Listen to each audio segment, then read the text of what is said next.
Today we are so excited to have a man who is in recovery. I've met so many people who, they keep on saying, I know you. And I keep on saying it must have been from the days of Westlands, the days of USIU and my drinking and all that. So you're on this journey of manhood.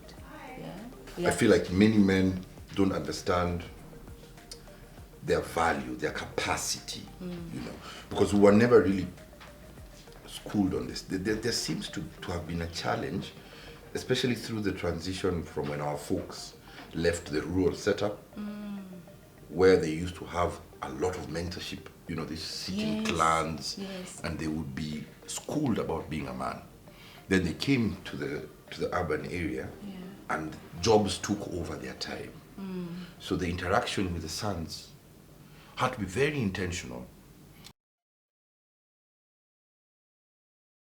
Hello viewers, welcome to Silent Conversations with Miss Nkatha, where we talk about those things people would rather not talk about, maybe because of the shame it comes with, it's been stigmatized. And today we are so excited to have a man who is in recovery.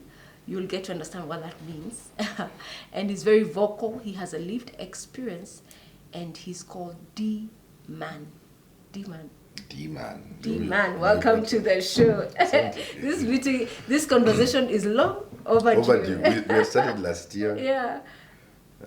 But anyways, this seems like the ideal time. Exactly. God's time, They say God's timing God's is time. the best time. Yeah, who's D-Man? It sounds like the man, D-Man. D-Man. Yeah. So, the name D-Man evolved from D-Boy. Everybody used to call me Danny Boy. Oh. So if anybody calls me Danny Boy, I know that's somebody I used to drink with, I used to party with. So D-Man is the sober. Viewers, you already understand where we are going. We're talking about alcoholism, addiction. Yeah. Oh, so when you used to drink, Everybody, Danny Boy. I was the you were the life of the party. And Continue. I mean, I've met so many people who, they keep on saying, I know you. And I keep on saying it must have been from the days of Westlands, the days of USIU and my drinking and all that, because I used to go all out, So when I became sober, even slightly before I became sober, I adopted D-Man. I was like, there has to be a transition. Little did I know that transition would have to not only be the name, but also the person. Wow. Yeah. Because you're no longer that person. Now I'm D-Man, I'm a man. Yeah. There's a difference. Somebody asked me, what's the definition of a man? Yes. Who is a man? Who is a powerful man to you? And I said a man is somebody who develops himself for adversity. Yes. You prepare for it. For war. For war. For challenges. You don't wait for challenges. Yes. Challenges come and find you ready. So that's who I am. That's D-Man. So you're on this journey of manhood.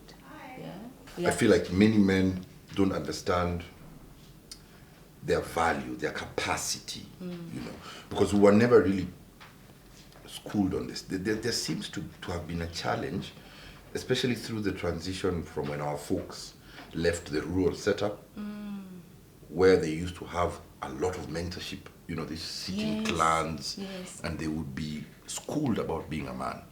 Then they came to the urban area, and jobs took over their time. So the interaction with the sons had to be very intentional, or they just thought the children would learn. So we find that there was a gap there, and then came us, who we sort of lost an identity of who a man is, You say it there, lack of mentorship.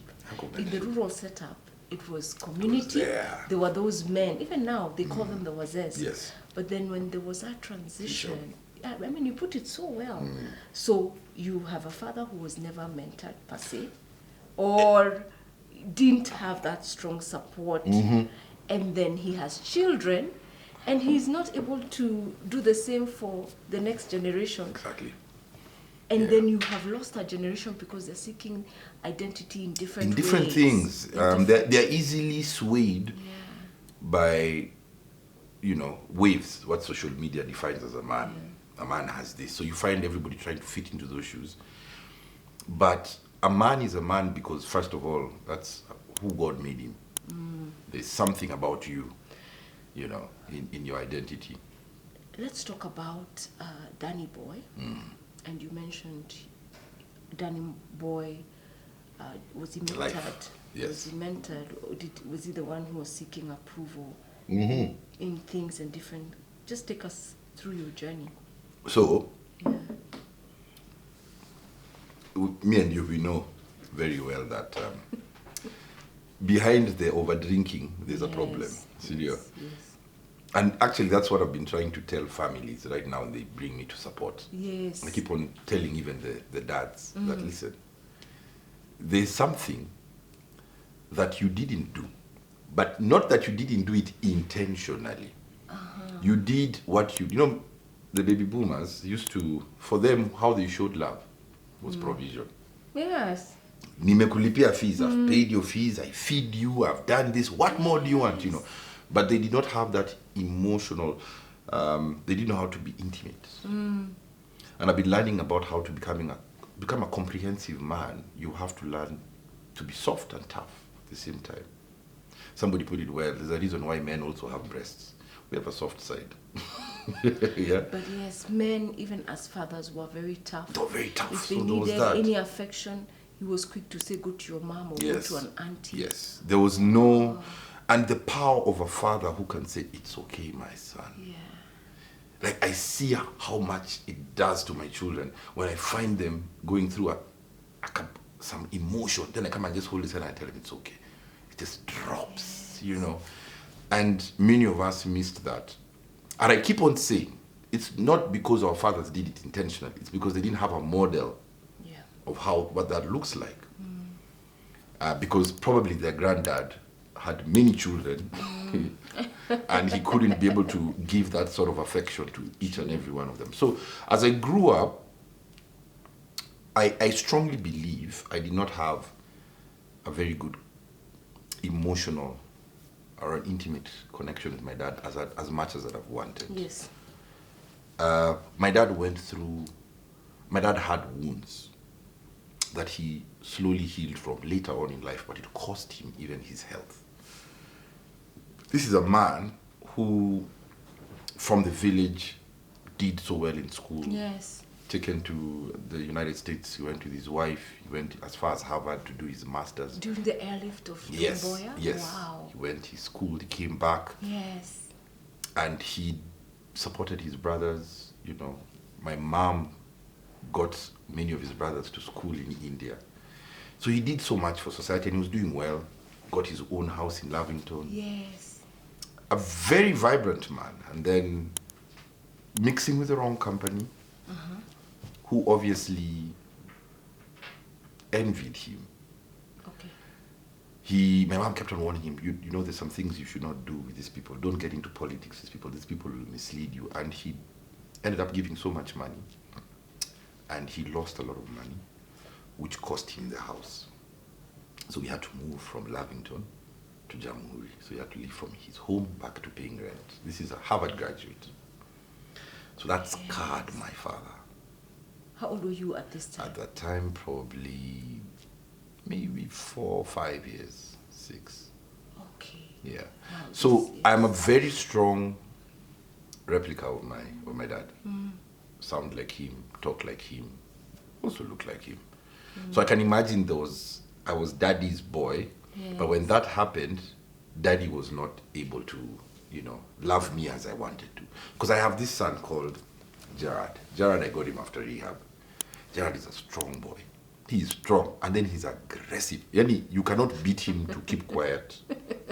So you have to figure a way. How old is he? He's 3 now. Okay. You have to figure a way but of course there are times I have to be firm with him. Yes. But if I cane him, he will force himself on me and sit and lie on me, Even Like I tell him, no, sit there. Punishment. Even after the punishment, he'd come and force. He'd say, no, I want to sit on you. So I'd hold him, then he'd sit down. Then I realized, probably that's how I was with my dad, And if my dad was going through a season of pain and hurt, he did not give me the connection I wanted. He probably told me, sit there, So that's where the problem started. And I feel it's a common case. Father wounds is a common case when you talk to people in recovery or people who are battling addiction. Father wounds. Yeah. The Bible is clear. That when Jesus was about to go for start his mission, he went to to baptize, and the Father said, "That is my Son, of whom I am well pleased." Affirmation is everything for a man growing up.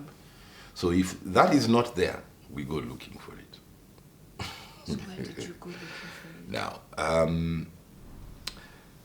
we might fast forward that now eventually into, I was always somebody who was people pleasing. Yes. And I noticed that now when I started drinking. When I went to high school. So I was always very sporty. Yes. I loved sports. And another challenge of the previous generation is they did not recognize the value of extracurricular activities. Yes. There's a gentleman I once had on KBC who said something very interesting, a very young guy. He said, he was asked by the presenter, "Your parents allow you to go to the studio." It's not normal, you know. Even today there are some who don't. They don't. And you know what the guy said? Yes, they even tell me, they encourage me to go. Why? How? Because the rest of my friends are smoking marijuana. Smart parents have seen that it's either this or. So give your push child him to the studio. Yeah. What he desires. What he desires. Because that's God-given. You cannot go against the grain. And many parents back in the day, you want your child to become who you want. You're not trying to figure out who your child is. And then you nurture that. So sports was part of me. So I used to find it hard when I'd be told, sit down and read. And my blood is running all over the place. I can't concentrate, you know. I want to go run. So there was a balance. And as I keep on saying, they didn't know. They had transitioned from the rural setup to the urban. So as a mature person now, we pour some grace on how we were raised. We stop being bitter. Yes. We understand. And then we take lessons and we move forward. Those two were very important for me. Affirmation and sports. You block that, there's a void. And the world will be waiting for you. So your sporty side was not acknowledged? It was not acknowledged. I mean, my parents used to come for sports day and see me run. I get medals. But be serious. You need to be. What did the career line were you focused on? Now, like I realized, because my mom always used to mention later in life that in my house there's a banker. So when I was in university, I went doing finance, something I shouldn't have done. All because... Yeah, because my mom said it. I wanted to become, I was like, But that was my brother. For me, as you know, I'm a voice artist. Yes. I should have done something like journalism. You know? I should have gone into something with communications. Yes. You get? Yes. But you found yourself in... Now, when you go to uni, you meet friends, peer pressure, and they're like, you're the man, we go to the bar. I remember there's a time when I was in St. Mary's, I was doing IB. IB is like Form 5 and 6. And we won a tournament at the school. It's a school tournament, and they didn't have it for many years. And when we won it back, we went to drink. I put vodka, Smirnoff vodka nijaza kwa glass.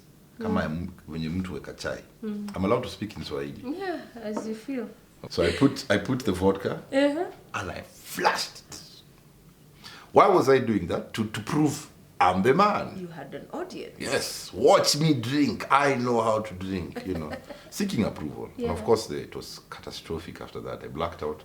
There was a girl who was watching me from the side when I was playing rugby, and she was really interested in me, and I was like, yeah, today I'm going to have someone by my side, only to disappoint her. Blacked out the whole night. I woke up trying to follow her. She's like, I don't want anything to do with you. So, I didn't realize that was a red flag. Who would, No. You wake up, you find it's almost morning, guys are just like that. And you slept the whole night. You blacked out, we put you on a bed. So that became the trend of my drinking. Each time we would go drinking when I joined uni, because my parents moved me from IB to straight to uni. Because were you in Saints for the... I didn't finish. So it's just IB. IB. I was in Saints in class 1. Then the roller coaster of the finances in the house. Yes. I actually went to 5 primaries and 3 high schools, imagine. We moved Papa. I think my dad was still trying to adjust, get back to who he was, you know. So he'd get a good job or get a job and he'd move his children to a private school. Yeah. Then that doesn't work out, then he moved to a public. So it was, you know, yeah, okay. There was I that. just wanted to note that, yes. So they moved me because they saw I was more intentional about rugby rather than studies. Because why I was doing IB ideally was to follow my brother so I could go to the United States, yes, or something of the sort. So all of these things is not about what Dan wants. It's about what they think is best for Dan, which makes sense, but there's a problem there.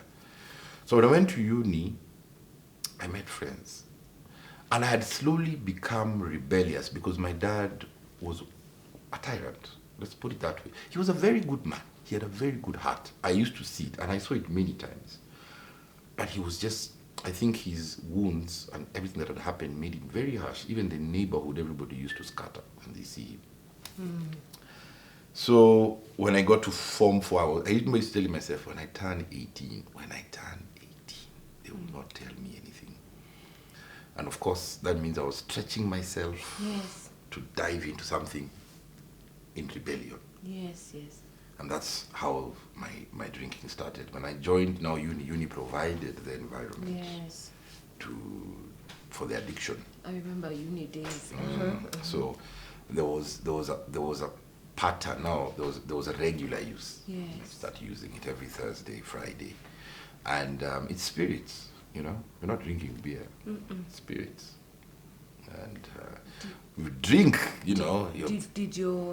Did it interfere with your studies? Were you Of able course, to? definitely. Did you clear your campus? Now, one of the things I say is that I took longer than I should.